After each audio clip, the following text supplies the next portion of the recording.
Tlangval parol zo khuma kam ding season 2 atho ni na ole zo khuma story hi zia chop zel ani wangin du angin kan ronda jing theilowa ngai thatu te hriat thiam na kan nge na ni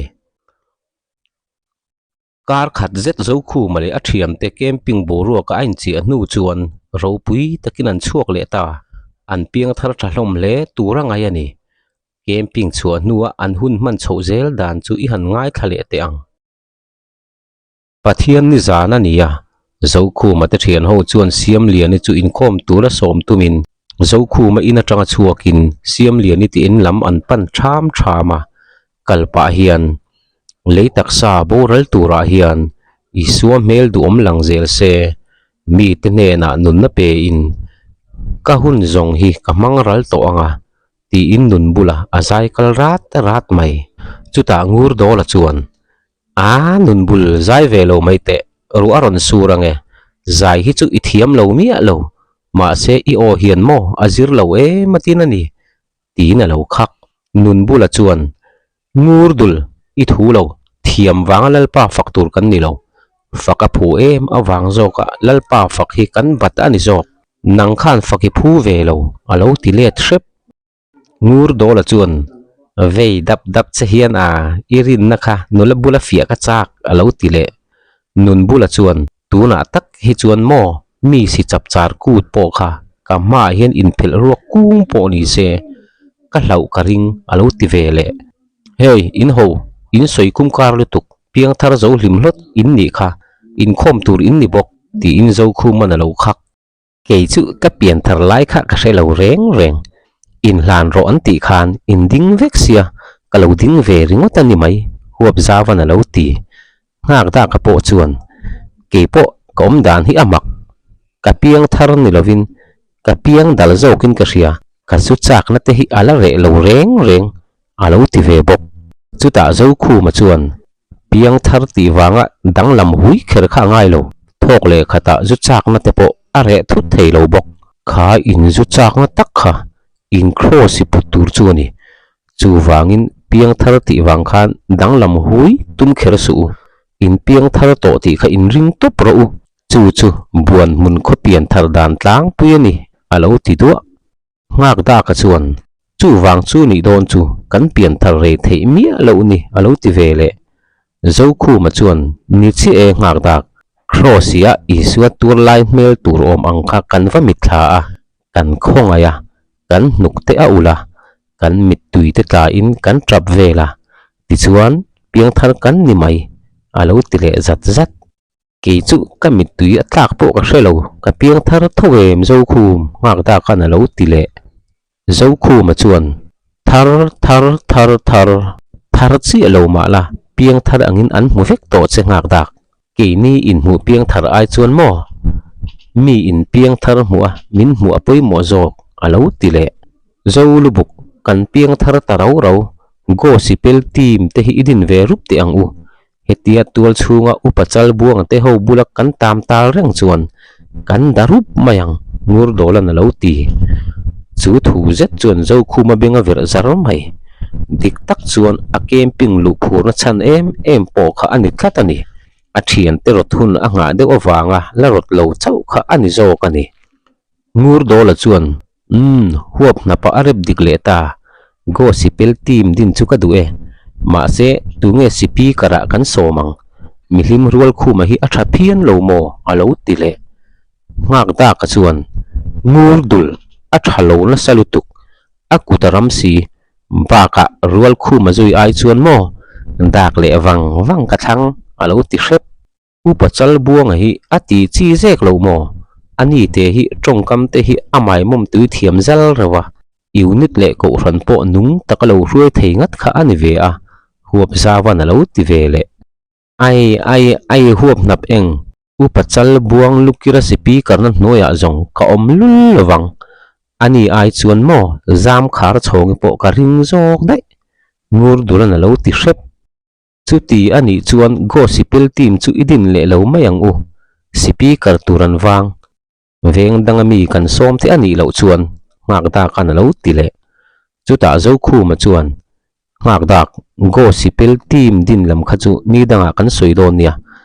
zan in kha te si te moni kan soidon kha in riamo alo tia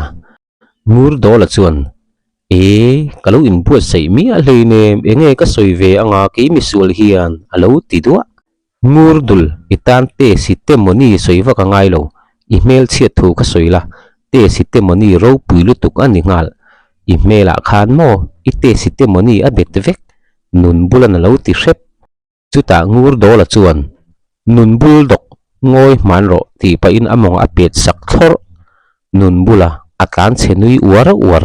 ke chu mi zong riata te si te moni soiker hi atu na ka hravelo mani inti mual pho na mai ani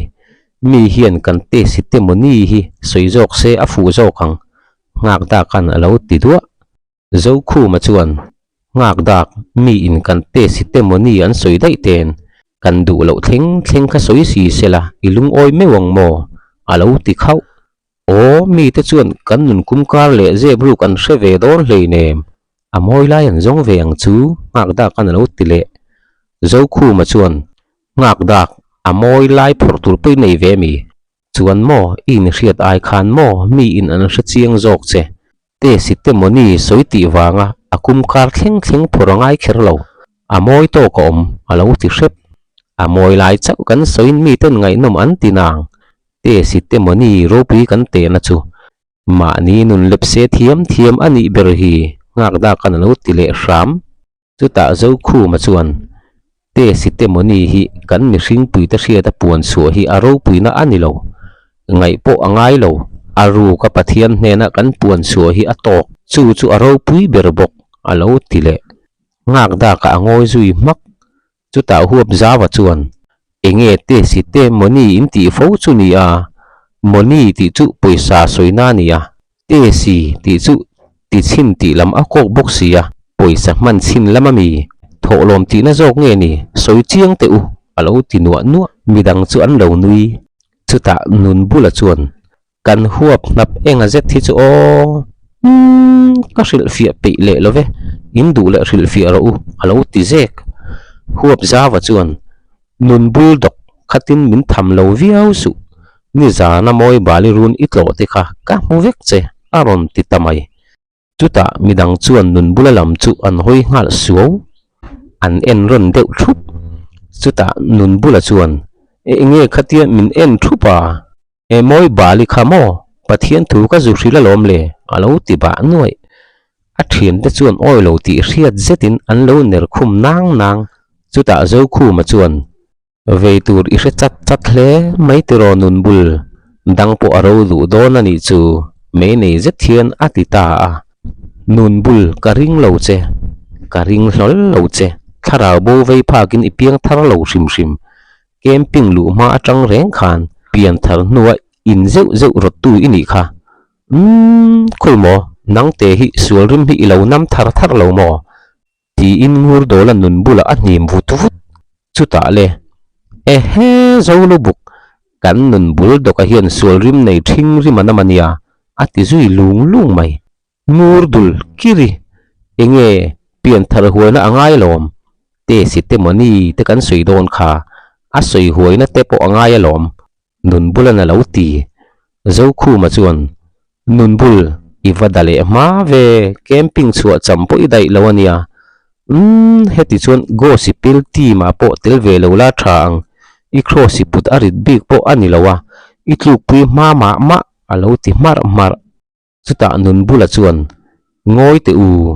kanal isu nge po khan Calvary Mountain a thlen ma in a cross put khawoi thum mot atluk pui manasin put chok tu anei lau zoka chok tu nei lo phe se voi engzang nge atluk pui ang ti kha kan hre hleinem tu na voi khat katluk pui ve deka min muda bui ngal ringot mai mi te hi put chok ve zok ta che u alo ti le du chutia an kal dal lai chuan zam khar chhong le apasal lian kewa in khom kal tur tenen anin tok fuwa zo khum tu na mi te kha zam khar chhong te nu pa an nilom ni an va in lungrual mel taral ve ngak da kana hantia zo khuma chuan a han thlir vung pot chuta zam khar chhong chu ani ngei so apiang thar fu om hle mai alo ti sup thakhat nuwa adale thowang nun bulan alo ti ve zau ke chu camping lu nia upachal buanga min ti dan kha kalungala dam thelo reng reng ngur dola na lo ti bui bui ngur dul kan buai lai po ishe ve mi I cha thak dai kha e heu ngur dul rang I lo chat thader reng ani mo min ti ha zia kha ishia em ti pain huap zawan ngur dola tu khuma anem bulop chuta ngur dola chuan nui vur vur pa hian kamang hriat ve re roi chawalo nang ni angin engma khra chiang ve lo alo ti ngur dul a ho irin lo lain imong ka su ji don nun bulan lo ti hmut du tok te u in thu soi khan tharau lam nun a chom lo lutuk in khom tur kan ni hi bible te kha in paim tuna tak chuan mo bible hi kung fu ain apoi mo zo kani zo khu man lo ti ya chuta huap zawa chuan ke chu bible ka ken the ngil dai in thiam lo o setin lo ti huap na piang tharin bible an the ngil tut tut ngai mi nang te hi ila piang thar chi lo ani lo mo bible hi sual ne na man ruwa berania sin bible iken lo chuan mo ko boy pi sitor pai lo angini hey nang ni pathum po kha pi sitol in pai lo ni mo in mit menga ka ria ti in zo khu mana thian te amel kual dan dan ke chu bible pai ka ngai lo ka hrelu tuk hi the ngil then ka du ngak ta kana lo ti zau oi ngak sam kil mela the ngil tul po I hrelo ka ria I hrelo ka ria ani enge I the ngil chu ti in zo khu mana zo thut chu ta ngak ta ka alo boi du bik lo the ngil ka nei lo the ngil then ka du ka ti mai ni alo ti ve khau ani chu tia in ti hriat viu chuan ka zo tang che pathian hian hriat lo pakhata nei ve a chu enge ni I hria em zo khu man a han ti a ngak da ka chuan ele nang ma alo ti nui sung zo khu ma chuan karin tok ve lani alo ti muk zo lubuk enge pathian a hriat lo chu nang hian I hrebi ka mo nun bulan alo ti a zo khu ma chuan hria pathian hriat lo chu mo in hre ve du em ma se ka soi ui le deu ka chil per ka ui le si alo ti le soi mai te zo lubuk beng iti vir lak lo to ngur dolan alo ti midang te po chuan ni e an lo ti ve sap chuta zo khu ma chuan ani o kan soyange in van nei le don bik mange in fing le sot don ani hi upachal buang hriat lo in hredon bi kania soidar vak reng suang cheu a ui om a han ti le te phot a zo lubuk khatin mi bol kwal tu vel lo mai te pathian in hriat lo a nei lo I phua chobba ki soi le hlei lo wange ngak da kan alo ti er chuta zo khu ma chuan ani chuan ngak samkir lo ngai thave su tin zo khu ma chuan midang chu a hruai sang dai zo khu malama an kun niam ngal dual chuta an hriat tok le khian pathian in a hriat lo chu mo ama lo pathian dang an om a hrelo ngak samkir thlok thola so hril ve mi alo tur a han ti zom le a ngur dola te pathum chu nui var chungin an bu ngat ngak da ka ero alo hoi tum luau thung chutia kalpa a an ti bor lai chuan scooter tong zet hian zo khu mate ho chu muang chang hian aron tlan pela hon aron pe deuh tur scooter nunga chuan zo khu matoi nu siam liani aron fumar ut chu thilan han mu zet chu an saphat mai zo lubuk tura an phur liam tak chi kha siam liani ani kha nun bulan alo ti vat chuta zo khu ma chuan nun bul dok ka ria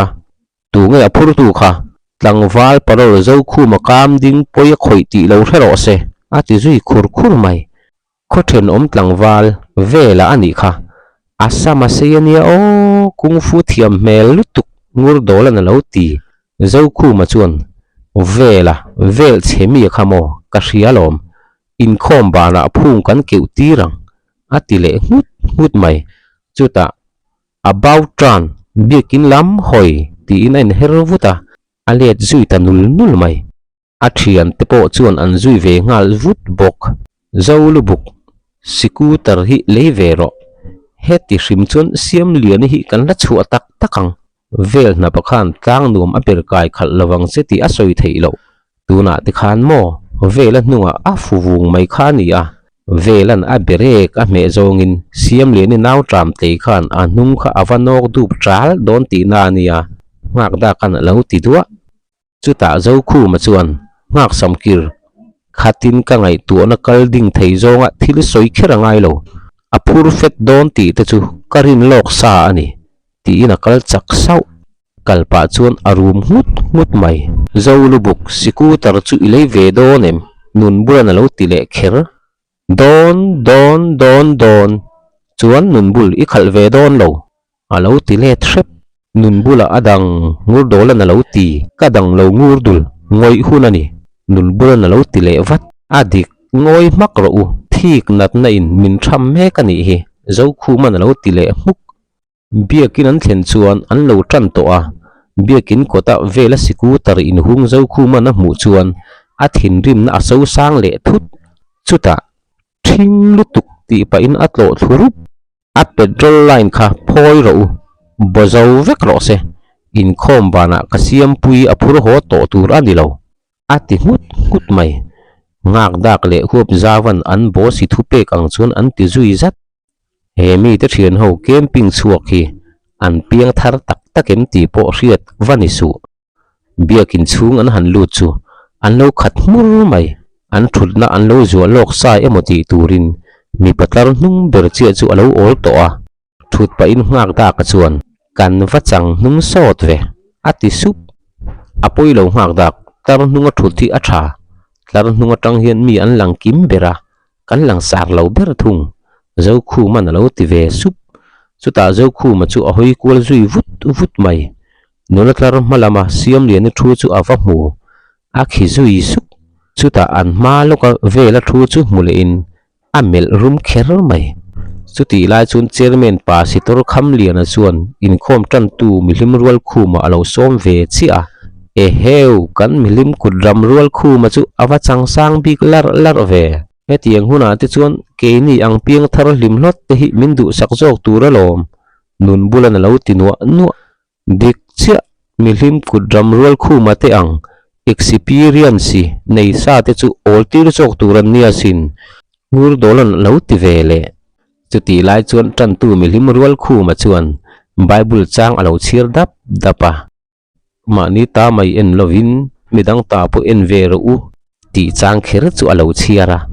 chuta huap zawa chuan kan milim kudram rual khu ma bible chang du zong chu awakum kar de uve a camping chuak lim chhir chi lo hle mai a mel po so ka mukum kar rui mai alo ti sup huapa a bible chang chhir so adik ka ti ke chu mani ta chau ena mu reng hi chu kham om ve dewasin mi ta en zeu te hi kan mamo ngur dolan lo ti vele milim rual khu man tran na man zo nu chuan lalpa sum ka ngai ne pa rang ka chak tang ka nen ti la chu an sa a zam khar chong chuan eu that chungin lam ma aron ruai ai em te u kan lal zam khar chong over sum du hluani so lam ma ka ruai e ati ni so atang ka ngai neb lo zia ngai tu in hetiang la hian lam ngam turani lo nun bulan lo ti hrep adik chia rang ka chak le tang ka ngai neb khopin a piang thar lo topang la te hi kan sabana sa thin te e ngak da kan lo ti ve sup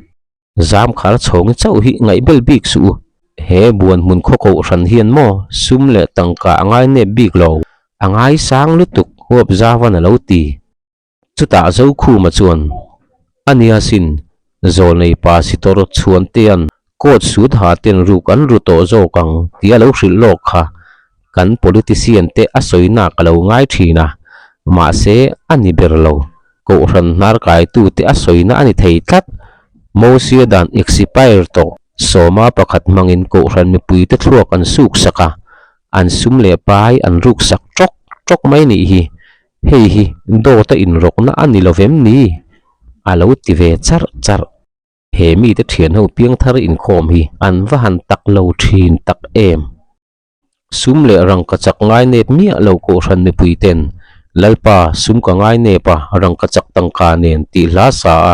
tui taka an la mum up zo nu chuan chairman pasitor kham lian chu chair atangin aron ding mar zui ut chuta ole zan in hian sermon kan ngai thadon lova camping chuak mi panga te atangin te sitemoni kan ngai thung don ani zan ina te sitemoni ron soi tur te hi tlangwal zo khu male athian te an ni don bokani ole tuna kan som zui ngal mayanga eng ma sum kar nei lovin han soi te se tlangwal zo khu man ma han roi ngal nge te se atita a chuta le zo khu ma chu athut na atang chuan ring khau in per tho ang nalin a tho zui nala lektran lampani kal mum nal mi pui te chuan an lo khodang sial en thup mai ma se tlangwal parol zo khu ma kam ding hi buan mun ko ran ni pui ma jam chemai mai chi ani to lo the sap tong east to the kung fu school principal kha ani ve tatani chuta le lektrana chun ading mai do na mo an ti lai chuan pulpit lampanin atlang pheizel chuta pulpit site pa chuan a han lon ta eu maya reilawa pulpita chuan ading mar ta ut mai chuta ti hian a han soita a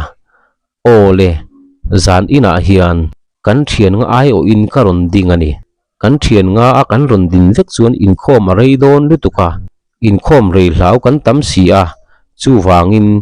a rei lo zong in hun kan ron mang don ani kan thian ti ai o in kan thian te sitemoni karon soi sak vek don ani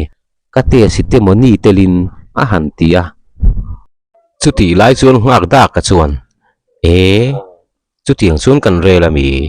en te u kan zau lu buka ki ain la sipi kar ngal de rani khi kan ai o in kan te sitemoni te soyetu mani chu alo ti sar nun bula chuan ngak da ka ho soi mai ro se kan ai o pe nu alo ti ve muk ni e soi ro se a soi ang khi kan pom mai tura nga yang ke po ka pome ngur dolan alo ti ve sup chuta zo khu ma chuan a han soi zam le a kan chairman khan engma sum kar nei lova tu soi kha min phal saka kalom hle ani chu wang chuan kein thla sung lu tuk don lova ka tu soi ang hi lal thuwa min lo pom sak turin kangin masa chewani ti in fel takin an in tlo khal masa te phot chuta ti hian a han ti le a ole tuna chuan nun bulate sitemoni kan soi masa ber don ani heng te hi nun bulate sitemoni te chu an ni e ko ran hian kan pa sitor pui thiam te hi politics khel hi phal rai sak lo ro se sarkar ro rel na ring kan rol sek tho si a hi chu adik lo ani politics sia kan in hnim phum lo ani chuan politician te ro rel na le ram an kai roi na hian kan ring i rol lo mayang o politician ten ram tan ro rel sela ko ran ruai tu ten ko ran tan ro rel mai ro se in than do na thu chua nei sek te hi isimang u thu chua kan nei ve sek hian tu te party ema chuan an chiat puya party thin khatin an lo that pui thung chu tak chu ko ran hi politics sia ain rol na ani bok ole tikhan nun bulate sitemoni chu kan soi zowa tuna chuan ngur dolate sitemoni kan soi le ang kan tha du te tu fing chuan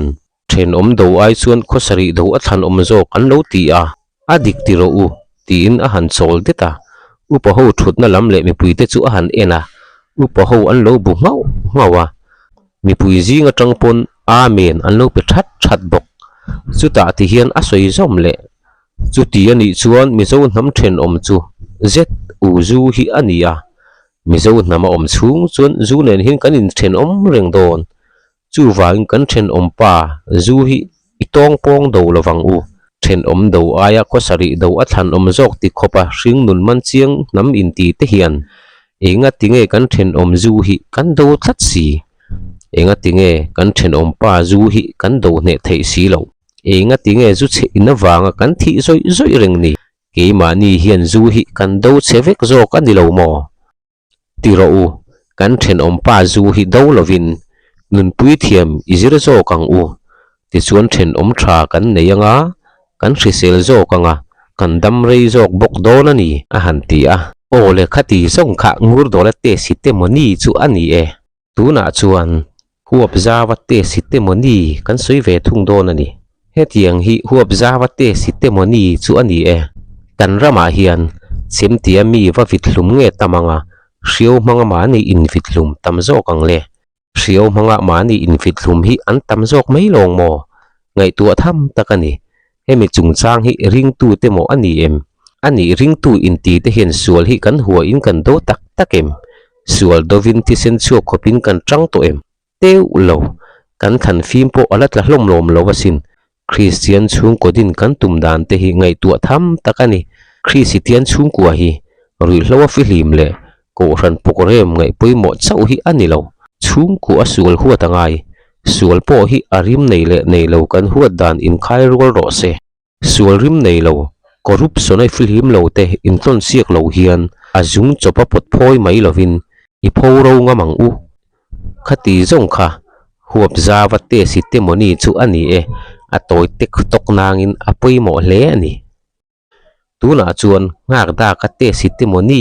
kan soi vele thungang he tiang hi ngak da ka te si te moni te chu ani e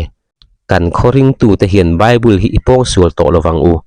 bible ziak zong zong hi kan ta tura ni lo ke ni zentel ui chou chanram le Israel berambo chanram hi ikhiar fil thinang u en tirnan soma pakhat te hi pathian in sinai tlanga mosian hena Israel te ti tura ape kani Israel ni velo te pe ve turina phut lo hrim hrim tin soma pakhat hi levia chi pui thiam te rong bol na lo man tura pathian in aruat sakani levia chi ten an mi te sualna ran thi sen mangin kolani chuak chiarin ni tin an thoi sak thina chu wang chuan levia chi te chawin an mi te laka an lo man soma pakhat an la thei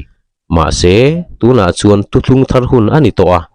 ran thi sen manga levia chi ten an mi te sualna tho sak ngai to lovin isua kan pui thiam lal berin ama thi sen mangin kalvari tlang crossa kan sual zong zong min ron thoi sak ta zo kani levia chi te tram atop to ti na ni chu levia chi pui thiam tram atop to ani si chuan an lo man soma pakhat kha automatikin atop ve ngal ti na ni a han ti chuan ko ran mi pui an lo phun tamur mur mai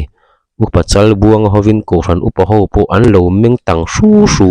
pasitor kham liana po chera a thu sen tron trona a than fi min a bual zui bar bar khati zong kha ngak da ka te si te moni chu ania akhalin le mahar ngang kher mai ole tuna chung ka te si te moni kan soi ve ange ke hi min hriat angin parol kania parola po kam dingat kani hun re tak zule samuna ka khosa thina ko ran le pathian po ka bel ngai lo ko ran upa te le rong bol tu te ka mukhoro em thina ma se tun tum chan dam na camping ko ranin abuat saya khan ka lut ve a ka piang thar ta lau mai ni tuna chuan kan pa sitor te le ko ran upa te kalo mu khoro em thin na sual kha simin ke ma dik lo zo ka ni ti ke mu chuak ta ti in a han sol det chu ti lai chuan ko ran upa ho chuan zo khu ma chu en chho ha in ate si te moni chu ro pui an ti mel hlom kher mai bekin mun tin deuh tho atangin hallelujah amen lalpana muleta anlo ti chu chuta zo khu ma chuan mit tui hru ni om takin aromol chuan amit a han hru vela amen ri ari le chu chuta tu na tang chuan kanun le ka thei na hi chanchin thril nan man ka tum to ani chumi ti thei tur chuan kan pa si tor te le upa ten kong min dap pui turin ka som chiu ani ole khati zong kha kan thian hova kan te si te moni soi thei te chu ania lalpan mal som theu cheuro se atita a amen thom po aring thale in khom ban chuan zo khu ma chuan chibai tu anga in an bor lai laya heti lai hian ngak ta ka te ro chuan chibai tu po an mu ve lawa ko ran me pui te chuan an mel rek du chau mai ni pasitor kham lian le upachal buanga te meu pon zo khu ma chorun chibai lopin khum te go sipel tim chu dinang che pui ingai na pianga kan pui bokang che sum le pai angai pon ko ran hi a ho sa to kania lungai reng su o pasitor kham lian chuan atita dap mai upachal buang le upadang te po buk ngat pa in an lo nui khi sang mai heti lai hian ngak da ka te ho chu pon varanda an lo ding khup lup ante sitemoni kha athalo lam ni lovin ko ran me puya atlanawak lo tlatani ole tuna tan chung kan du tok le photanga kan ron let le thuai tura ngayang o